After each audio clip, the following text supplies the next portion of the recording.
ministre des enseignements primaires, secondaires, techniques, de l'artisanat. Donatien Ressort, Oui. Votre avis sur cette note? Oui, mon avis, il sera direct, surtout que certains détestent quand on leur dit des vérités. Étant dans le domaine de l'enseignement, ça ne va quand même pas m'empêcher de dire certaines vérités, parce que certains sont déjà enclins à de la critique. Vous voyez, quand on parle de la répétition, d'abord, il va falloir ajouter un terme que ce n'est pas obligatoire.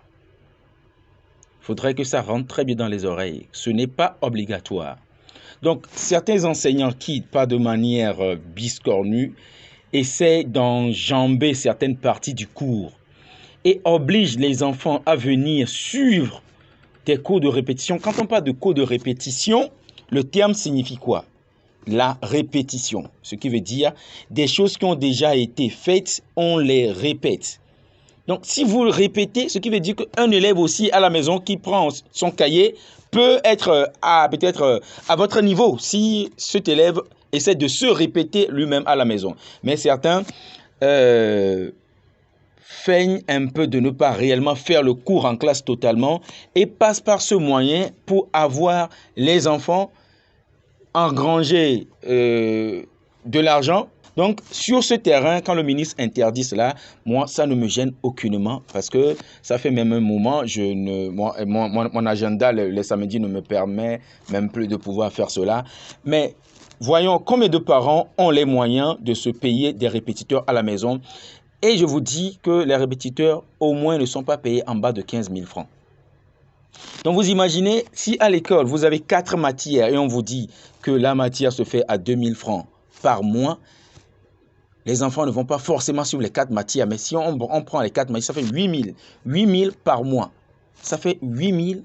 Et comparé à 15 000 francs qu'il faut payer à un enseignant à la maison. Ça aussi, ça revient à nos enfants.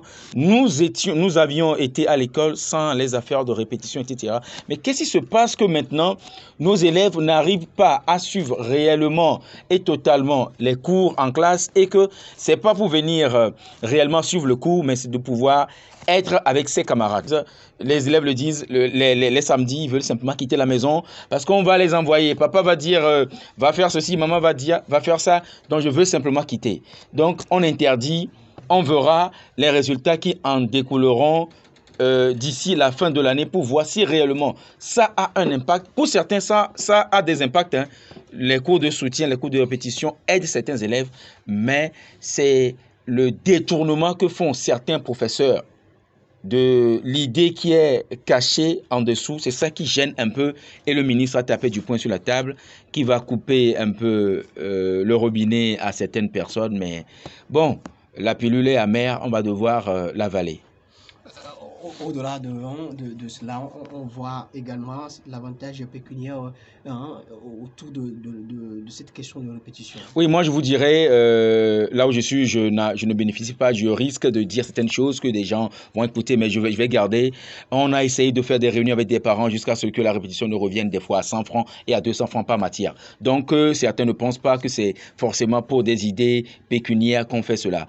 On le fait pour des niveaux. Et bien sûr, ce sont les parents eux-mêmes qui ont demandé à ce que ça soit fait en accord avec eux.